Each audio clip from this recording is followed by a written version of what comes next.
Sou Brian Pinrock, gerente de relações com investidores. Estou aqui com o Felipe Meldonian, nosso CFO e diretor de relações com investidores, e com o Vanderlei Rigatieri, CEO e fundador da companhia. Vou ler o aviso legal. As informações contidas neste documento relacionadas às perspectivas sobre os negócios de crescimento da WDC Networks são baseadas exclusivamente nas expectativas da diretoria sobre o futuro dos negócios. Essas expectativas dependem substancialmente das condições de mercado e desempenho da economia brasileira, do setor e dos mercados internacionais, e, portanto, estão sujeitas a mudanças sem aviso prévio. Todas as variações aqui apresentadas são calculadas com base nos números, sem os arredondamentos.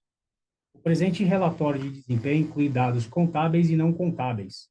Os dados não contábeis não foram objetos de revisão por parte dos auditores independentes da companhia. Eu passo a palavra para o Vanderlei. Oi, bom dia, pessoal. Tudo bem? Sempre é uma honra estar aqui com vocês, mostrando os nossos resultados. Em particular, esse trimestre, a gente tem boas notícias mais uma vez. Como eu falei no ano passado, aí, no resultado do ano passado, a WDC está entrando num novo ciclo, que eu chamo do novo normal da WDC, depois de ter passado por toda a crise aí gerada pela energia solar na distribuição. E os bons números aqui, vocês vão ver que a gente está no caminho certo. Receita líquida, 213,6 milhões, isso é quase 2% acima do mesmo período do ano passado. Isso descontado que a gente não vende mais solar, então é um crescimento real. Lucro bruto ajustado foi 23,5% acima do mesmo período do ano passado, quase 67 milhões. EBITDA ajustado, quase 15% acima, chegamos a 78,3 milhões. EBIT ajustado, 53,4% acima do mesmo período do ano passado, né, atingindo 27,5 milhões. Resultado financeiro ficou um pouco abaixo, né? Claro, taxas de juros exorbitantes desse país, né? A terceira maior taxa de juro real do mundo. Lucro líquido ajustado, 8,2 milhões, isso 74, quase 74% acima, né? Foi 4,7 milhões no mesmo período do ano passado. Então, isso mostra que a gente está voltando ao normal da WDC, mesmo antes do IPO, né? Dívida líquida sobre EBITDA, né, dos últimos 12 meses aí, vem caindo, ou seja, 1,76 nesse trimestre, que é super saudável a taxa de alavancagem da WDC. Patrimônio líquido subindo, 663 milhões, né, 3,5% acima. E a dívida líquida sobre patrimônio líquido não está invertido aqui, né? A gente está com um patrimônio líquido 34% maior do que a nossa dívida líquida. Então, na nossa opinião aqui, a WDC volta num ritmo super saudável de crescimento, de ajuste, dando seguimento à estratégia que a gente fez o ano passado, e isso está se traduzindo em indicadores muito melhores, em resultados muito melhores, perspectivas muito melhores. Vocês vão acompanhar agora um pouco mais de detalhes desses números com o Felipe, e depois eu volto aí para falar um pouco sobre perspectivas. Vai lá, Felipe. Bom dia a todos. Muito gratificante aqui a apresentação de resultados, todos os indicadores positivos, a consistência, né, da estratégia, o alinhamento da gestão e a direção que a gente vem perseguindo, felizmente trazendo indicadores progredindo, melhorando, não importa o ângulo que a gente queira olhar a performance da companhia. Então, dando sequência aqui à nossa apresentação, nossa receita líquida totalizou 213 milhões, um crescimento de quase 2% contra os 209 do ano passado. Essa queda em relação ao quarto trimestre é muito explicado por sazonalidade, é comum nas companhias, nossos clientes correrem, né, no último quarto para comprometer a verba orçada, então existe uma tendência, uma sazonalidade sutil, mas existe no último trimestre, e é o que explica esse comportamento do primeiro TRI de 25 contra o quarto TRI de 24. A gente tem serviços avançando 44%, muito superior ao crescimento da receita líquida consolidada, ou seja, o serviço vem ganhando representatividade, não poderia deixar de ser porque é justamente uma das iniciativas estratégicas no sentido de agregar valor, conveniência, diferenciação em relação à concorrência. Então, a tendência é realmente que a gente veja essa representatividade de serviço crescendo, totalizou aí quase 20% da receita líquida do primeiro TRI de 25.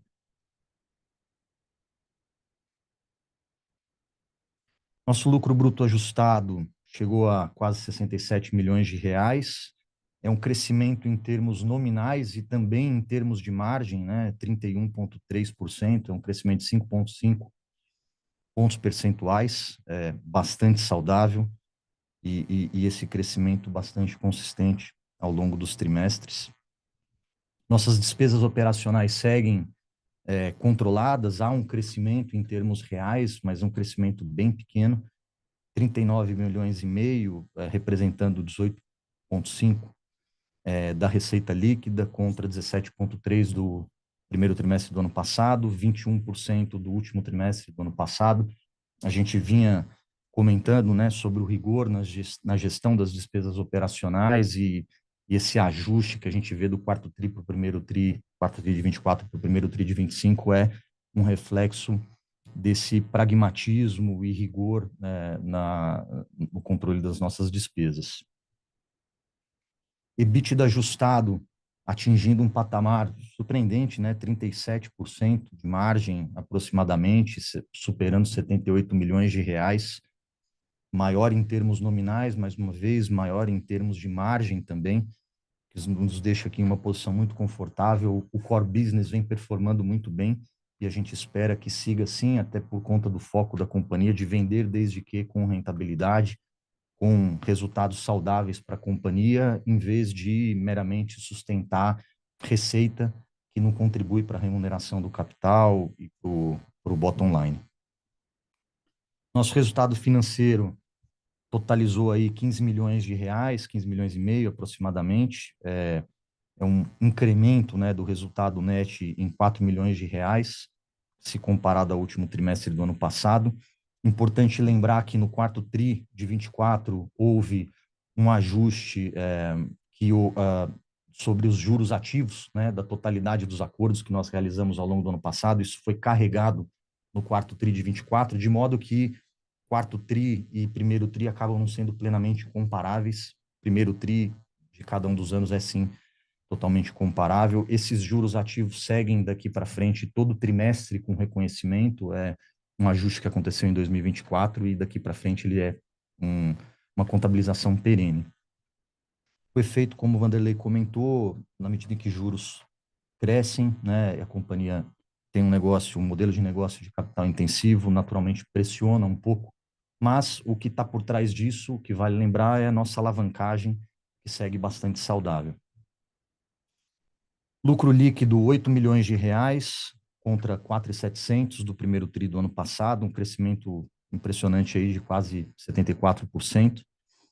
O efeito dessa contabilização dos juros ativos do quarto TRI naturalmente se reflete no lucro líquido do quarto TRI também, então essa comparação, né, de 53%, ela é protocolar, tinha que ser apontada aqui no slide, mas o fato é que os trimestres não são plenamente comparáveis por conta dessa contabilização extraordinária. Um lucro crescente, saudável, e a gente entende que tem mais por vir aí pela frente. Em termos de endividamento, 1,76 para um business de capital intensivo é uma posição bastante confortável. A gente tem uma folga enorme em relação aos nossos covenants.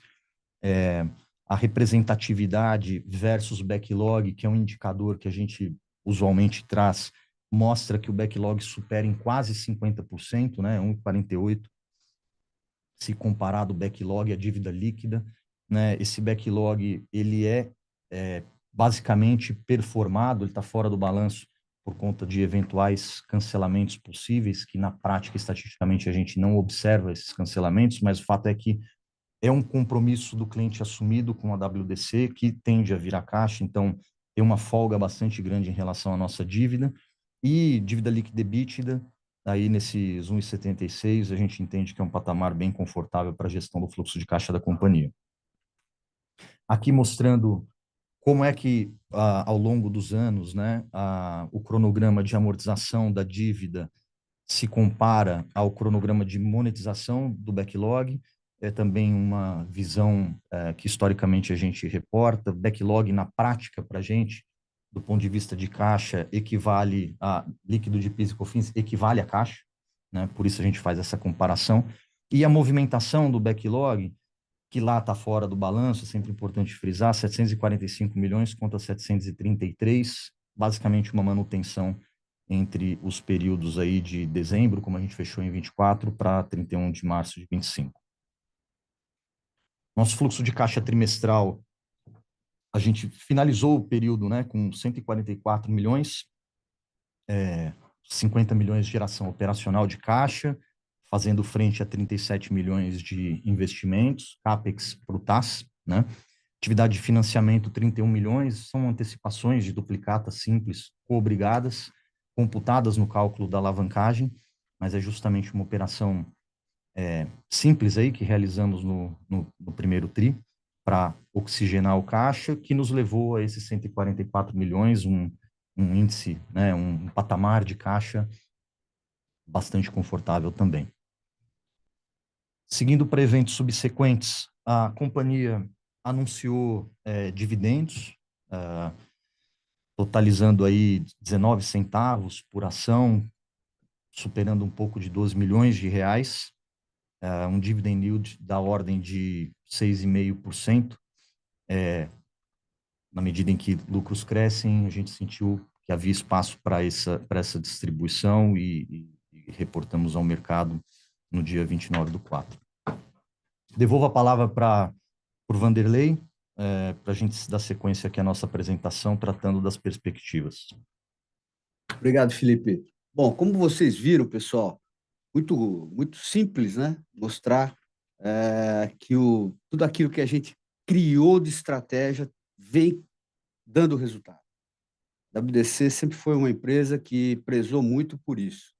Ficar ligada no que está acontecendo no mercado para trazer para os clientes, para os parceiros, a melhor estratégia possível de crescimento. E eu acho que a perspectiva que a gente tem hoje, né, é muito legal. Primeiro, porque eu fico muito contente de poder estar distribuindo dividendo, né, para os nossos acionistas todos. Acho que isso faz parte do processo de ser uma companhia aberta, né? Então, conseguimos fazer isso. A outra coisa é que a estratégia que a gente montou de ter mais serviços agregados vem dando resultados, né? A parte de cibersegurança continua crescendo, né? A venda de softwares de cibersegurança, né? Nós estamos hoje, durante essa semana, participando da maior feira de provedores de internet, que é a feira da Abrint. Eu estou impressionado com a visitação, eu estou impressionado com o que eu estou ouvindo dos provedores de internet, né? Porque aquilo que a gente preconizava lá atrás, de que eles deveriam olhar com mais cuidado para o B2B, ou seja, nas redes desses provedores tem muita empresa, tem o SMB, né? E esse SMB, na nossa opinião, e a gente vem pregando isso, né? É muito próximo do provedor de internet.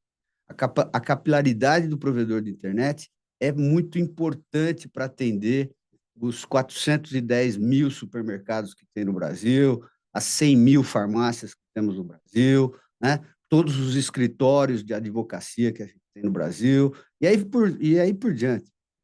Todas essas empresas brasileiras, nós temos mais de 20 milhões de CNPJs ativos no país. Então, é um país que tem um SMB enorme, e não precisa apenas de acesso à internet. Precisa de cibersegurança, precisa de segurança eletrônica, precisa de uma série de coisas, Wi-Fi de qualidade, e a gente tem essa estratégia desde o ano passado de empacotar isso para fazer a oferta de serviços gerenciados. Então, quando a gente olha para o futuro, vê as verticais, né, vê as nossas verticais escolhidas, como varejo, transporte, né, educação, entretenimento, né? Eu fiquei muito contente, porque eu não sei se vocês assistiram o show da Lady Gaga, mas todos aqueles painéis de LEDs foram fornecidos pela WDC a um parceiro, né, um grande produtor de eventos. Então, assim, na verdade, é muito gratificante você aplicar vetores de transformação na companhia e esses vetores trazer o resultado em seguida. Então, é isso que a gente está fazendo, né? O país não é um país simples, né? Vocês todos aí, mas a gente controla o quê? A gente não controla a taxa de juros, a gente não controla a taxa do dólar, mas a gente controla as nossas ações. E é isso que a WDC vem fazendo. Vem pensando no futuro, vem ouvindo o mercado e agindo, né? Então, como perspectiva, eu também vejo muito a parte de data center. Os primeiros data centers que a gente construiu lá atrás, o mundo achava que a gente era louco, né? Oferecendo isso para os provedores. Agora a gente está vendo aqui o governo federal acordou e percebeu o potencial que o Brasil tem de data centers. Não só de grandes data centers, o principal, pequenos data centers. Os data centers de borda, né? Quem está lá em Manaus precisa de um data center perto dele. E a gente acabou de entregar, ano passado entregamos um para um parceiro lá, né, em Tocantins. Então, o Brasil é muito grande. Então, essa é uma estratégia que a WDC tem há muito tempo, né? Dentro do TAS, nós temos vários data centers feitos dentro dessa política, né? Então, agora eu vejo que tudo aquilo que a gente pensou como futuro para esses provedores, futuro para os nossos parceiros de integração, né? Está dando resultado. E eu acho que essa é a perspectiva que a gente tem para todo esse ano. Então, eu estou muito feliz de ter, mais uma vez, reportado bons resultados. Fazer projetos é diferente de vender caixa, né? Então, o projeto às vezes demora, tem um pouco de atraso, poderiam ter saído antes, né? A decisão de investimento às vezes é difícil para o cliente final, pensando no que vai vir pelo futuro do Brasil, mas a perspectiva da nossa estratégia está seguindo, né? E é isso que eu estou muito feliz de reportar hoje para vocês aqui, que a gente faz um trabalho incansável de olhar o que está acontecendo e agir para trazer resultado para todos nós. Obrigado. Obrigado, Vanderlei. E passaremos agora para a sessão de perguntas e respostas. Só título aqui de informação. Para fazer a pergunta, é só clicar no botão Q&A. A primeira vem do senhor Carlos Daltoso. O modelo TAS vem ganhando cada vez mais relevância. Porém, observamos uma queda na quantidade de novos contratos e um aumento no valor médio. Essa dinâmica é fruto de repasse de custos, variação cambial ou uma abordagem em clientes maiores? Poderia dar mais detalhes sobre essa dinâmica e comentar as tendências para os próximos trimestres? Eu não sei exatamente o que ele falou da abordagem de valores maiores, mas assim, o TAS, se vocês forem perceber, ele tem uma constância dentro da representatividade da WDC, que a parte de receita recorrente, né, vem se mantendo muito constante mesmo, mensalmente.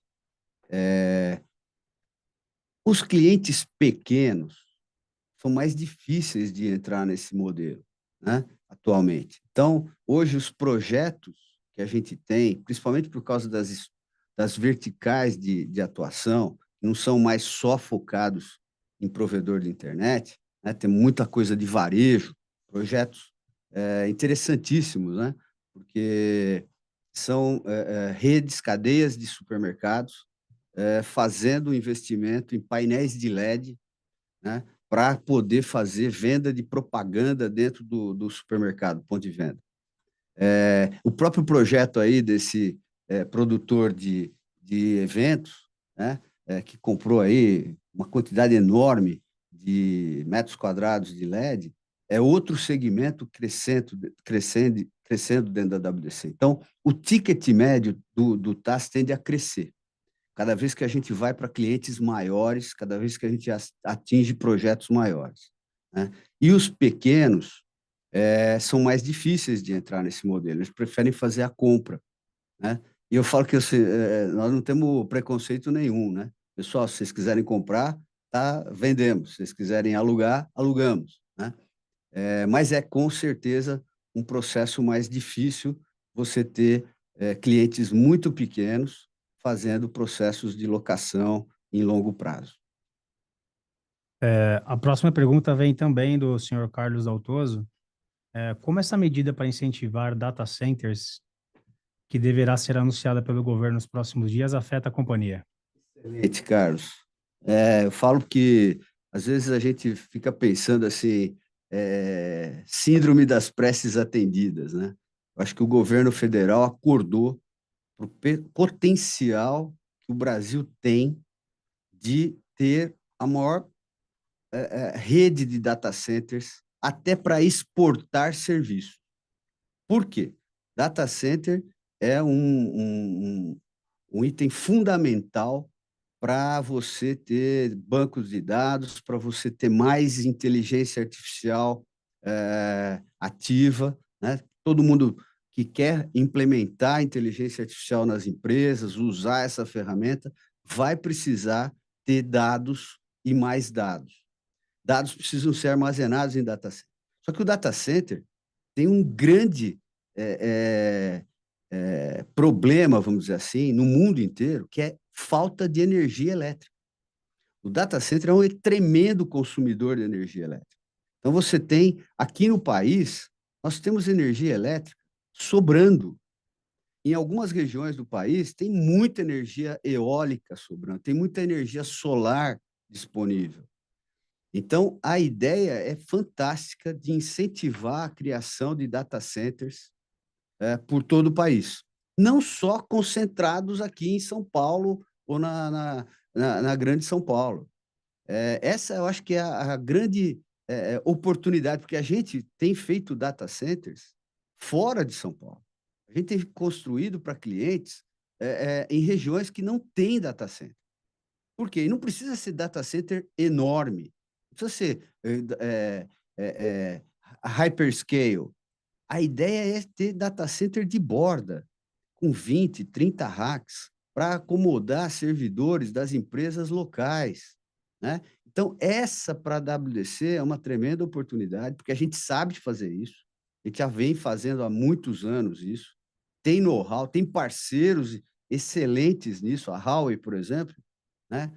Que é um grande parceiro, que a gente tem aí uma parceria de mais de 1 ano e meio atrás, foi um tremendo gol que a gente fez com eles. Tem não só equipamentos de racks, energia, ar-condicionado de precisão, toda a parte de baterias para segurar o sistema em um momento de falha. Então, isso tudo para a WDC, eu falo que é uma tremenda avenida de crescimento, né?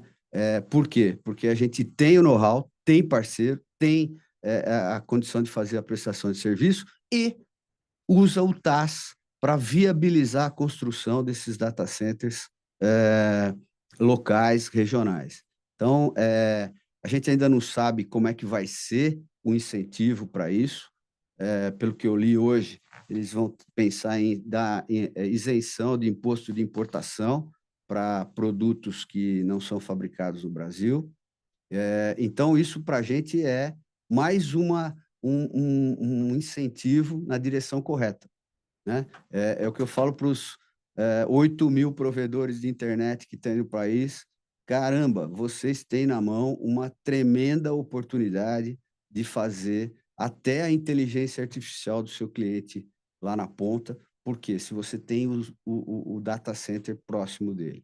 Então, excelente a pergunta aí do nosso acionista aí, porque para a gente é um ponto muito importante de crescimento. A próxima vem do Matheus Varela.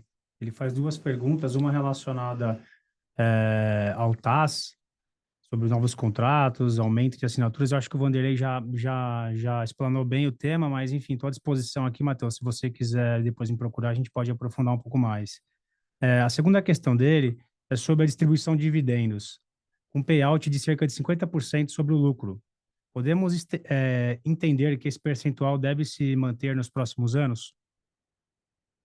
Olha, a gente tem no nosso estatuto um mínimo de distribuição de 25% do lucro líquido apurado. Esse ano em particular, a gente tomou a decisão, dentro do Conselho de Administração e tal, de distribuir a totalidade, né? Eu não sei se isso vai se manter, a gente tem que... cada ano é um ano, cada situação, cada momento é um momento, mas eu posso dizer para você que eu gosto muito de distribuir dividendos para os nossos acionistas. Eu acho que é uma maneira de recompensar a credibilidade que eles colocaram na gente, em apostar na WDC. A WDC tem um potencial enorme ainda de valorização, como vocês sabem, né? O mercado de ações sofreu muito, mas eu acho que a gente tem aí indicadores muito fortes, né? Potencial muito forte, né? Quando eu falo que o nosso valor perto do nosso patrimônio líquido, me dá até um desespero, né? Então, tem aí uma alameda de oportunidade de valorização aí. A próxima vem do senhor Adeu, Adeodato Neto. Excelente dinâmica de resultados. Vanderlei e Felipe, parabéns. O movimento de antecipar tendências pode ser um grande diferencial do desenvolvimento da companhia. Sobre data centers, esta avenida de crescimento, considerando o TAS em tudo para ser um driver de performance para a companhia. Como está a cabeça de vocês em relação à estrutura de funding para essa vertical? Deodato, obrigado pela pergunta. Como eu falo para você, né? O TAS, ele tem que ter sempre, né? Para qualquer, não só para data center, né? Mas para redes de segurança. Tem uma outra vertente que tá indo muito bem, que é a parte de criação de redes privadas 5G, né? Não só para provedor, o provedor começou também nisso, mas indústrias, né? Então, o TAS é uma ferramenta. O funding no Brasil, com essas taxas de juros, está sempre mais complicado, é verdade. Então, a gente tem que ir dosando o uso dessa ferramenta. Mas, especificamente para data center, a minha sensação, Deodato, é que vai haver muita disponibilidade de capital para quem quer investir no data center.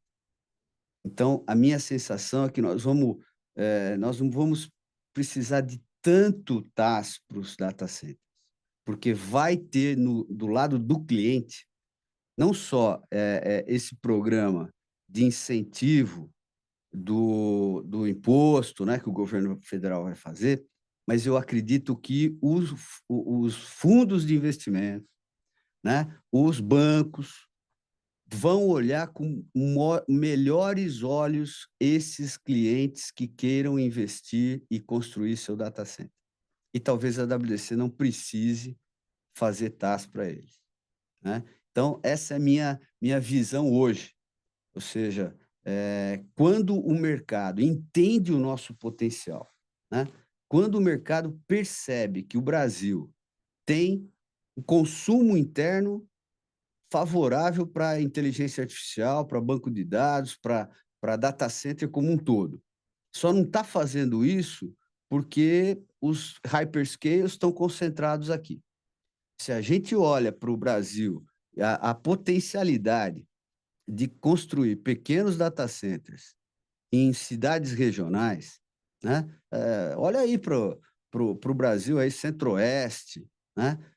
Todas essas regiões, quanto mais o data center está próximo do cliente, melhor resultado. Muito é a história da latência, né? Então, da mesma maneira que a gente falou de latência 5 anos atrás sobre o 5G, eu falo de latência há 20 anos sobre o data center. Quanto mais próximo o servidor estiver do consumidor, do cliente, mais rápido é o serviço. Então, eu acho que não é só o TaaS que é a ferramenta. Eu acho que o funding vai vir naturalmente, porque todo mundo vai entender o potencial que o Brasil tem de ser um dos maiores exportadores de serviços. Você vai ver que muitos serviços de terceiros, dos TikToks, dos Instagrams e N outros serviços, vão entender que aqui a gente tem energia limpa, tem disponibilidade, tem rede de fibra pelo Brasil inteiro, né? E isso é um patrimônio fantástico para a gente poder alavancar a presença brasileira no mercado mundial num quesito que é dados, um quesito que é serviço de inteligência artificial, né? Que é fundamental para o crescimento do mundo inteiro. Vou fazer um complemento? Claro. A gente, bom, tratando-se de um business de capital intensivo, né? A companhia, anos atrás, estruturou debêntures que parte foram encarteirados por banco, parte foram distribuídas a mercado. Quer dizer, a gente demonstrou a capacidade de estruturar, né, operações de maior volume e levar a mercado. Mais recentemente, no final do ano passado, nós fizemos uma operação de cessão de backlog, foi a um custo relativo ao CDI baixíssimo, dos mais baixos de todas as operações que a companhia já fez na sua história. Então, esse backlog, ele é monetizável, e a gente provou lá no último trimestre do ano passado. Nesse trimestre agora a gente fez uma antecipação de duplicatas simples, operação de dia a dia.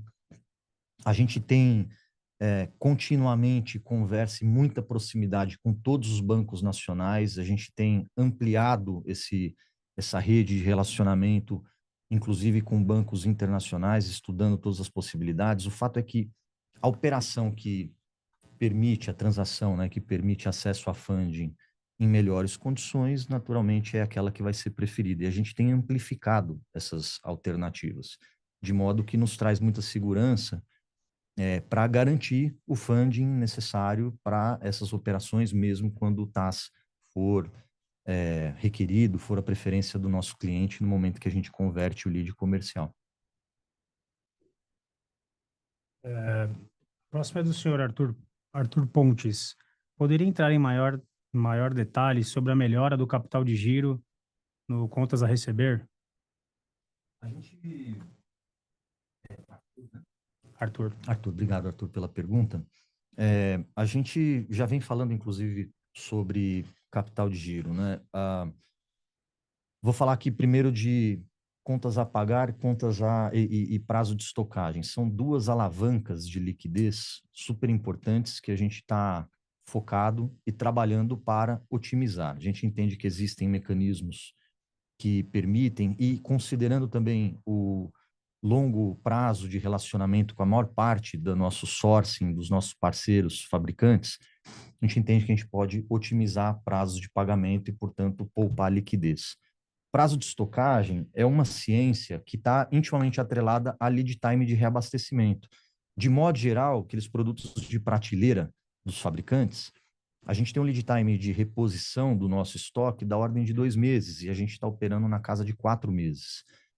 Cada mês de estoque equivale a um volume de dezenas de milhões de reais de liquidez que poderia ser poupada. A gente está trabalhando para otimizar e reduzir esse prazo de estocagem, né?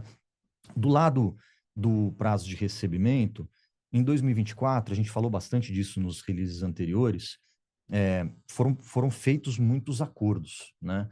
E a gente entende que um acordo ele é melhor do que um impasse com o cliente caminhando para uma judicialização. Então, quando há necessidade, a gente tem prontamente toda a abertura para ouvir o cliente, busca muitas vezes reforços, né, de garantias e busca ali a extensão para que o cliente consiga encaixar o fluxo de pagamento no seu próprio fluxo de caixa.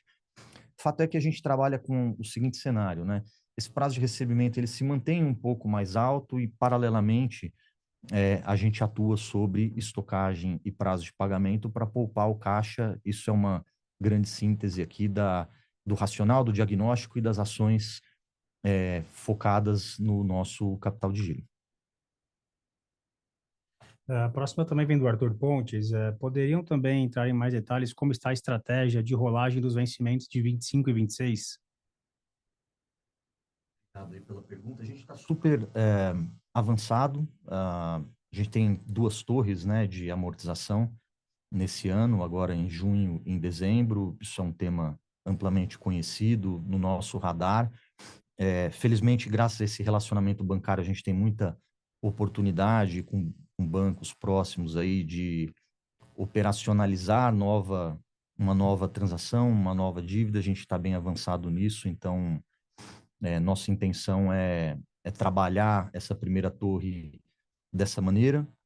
A torre do segundo semestre, de dezembro, se vocês fizerem a matemática, vocês vão perceber que a potencialidade que a otimização do capital de giro traz permitiria, inclusive, a companhia lidar com essa amortização com a sua própria geração operacional de caixa. Então, o segundo semestre é um ponto de interrogação.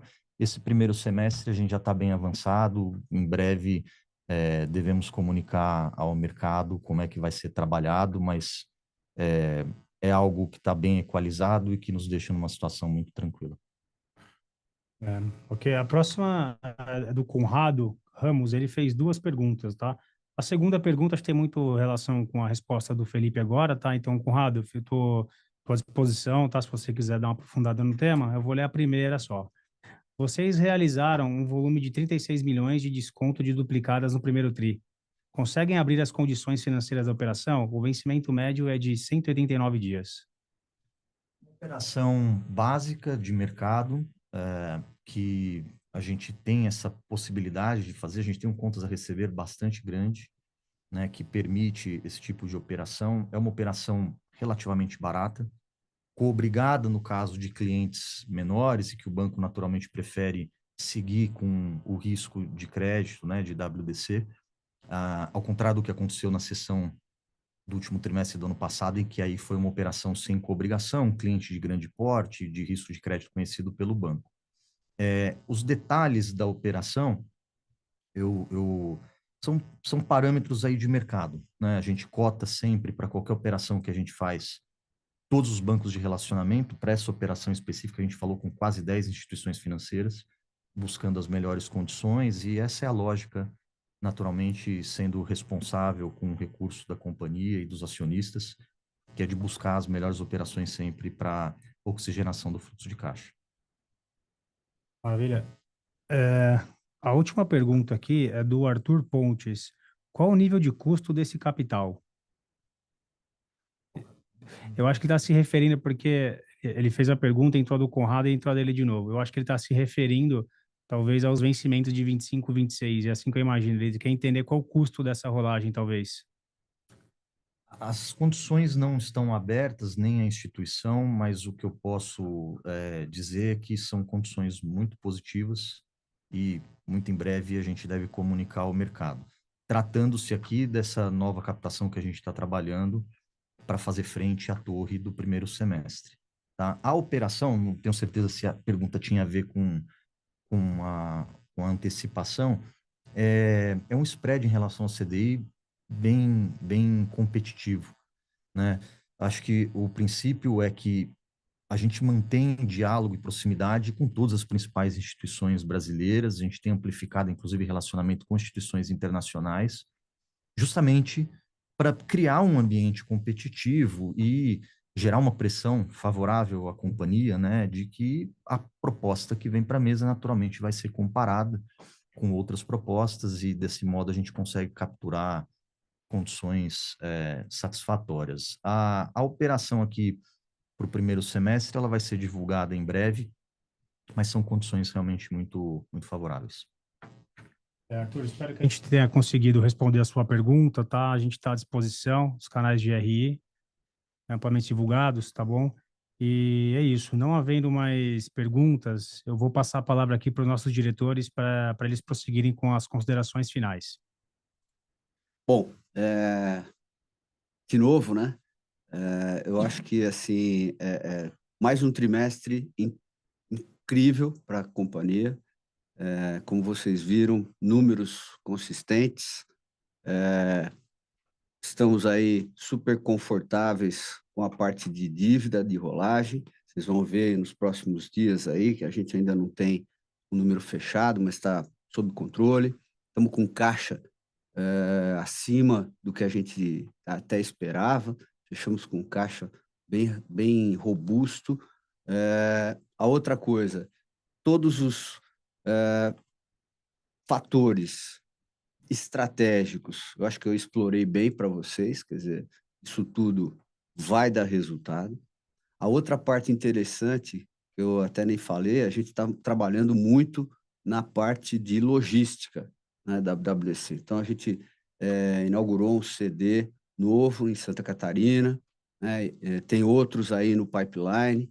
A ideia é a gente ter uma descentralização da nossa logística, da nossa estocagem. A gente está trabalhando muito forte com os parceiros, principais parceiros internacionais, fornecedores, e eles estão sendo muito amigos e colaboradores para aumentar nosso prazo de pagamento. Isso vai melhorar muito, como o Felipe disse, nossa necessidade de capital de giro. Então, eu brinco que não dá para você, nesse mercado, né? Eu sempre falo, você não pode dormir com os dois olhos fechados. Você tem que dormir um de cada vez, né? Porque é muito dinâmico, tem muita coisa. E eu acho que a WDC tem uma capacidade muito grande, né? A equipe da WDC hoje, que foi criada aqui dentro, tem uma capacidade muito grande de se antecipar a tendências e a possíveis problemas, né? Então, isso faz com que a gente seja muito dinâmico. Cada dia é um dia. Não tem um dia igual ao outro aqui dentro da WDC, né?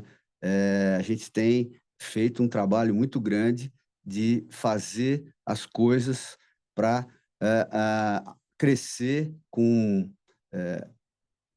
rentabilidade, né? Crescer de uma maneira sustentável, controlando muito o nosso nível de endividamento, como vocês viram, caindo aí a taxa de alavancagem. A gente sabe qual a dificuldade do Brasil para isso, né? Os bancos sempre estão mais cautelosos, é verdade, e com os clientes também. O nosso modelo de análise de crédito tem evoluído tremendamente, né? A gente sabe muito mais, às vezes, dos clientes nossos do que eles próprios, né? Analisando os números. Então, isso tudo é um ecossistema que faz com que a WDC se posicione, venha a ser, sempre a gente é consultado, né, dos fabricantes, o que vai acontecer, o que você está vendo e tudo mais. Então, eu acho que essa é a nossa mensagem para vocês.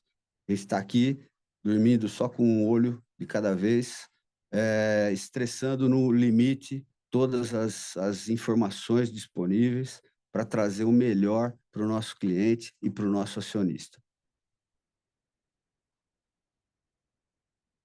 Obrigado, pessoal. Qualquer coisa, mande aí as perguntas se vocês tiverem aí. O nosso RI aí está sempre disposto àquilo que é possível de se responder e necessário, porque o nosso intuito é que vocês se sintam muito seguros com o que a gente faz e seguros para manter o investimento conosco. Muito obrigado.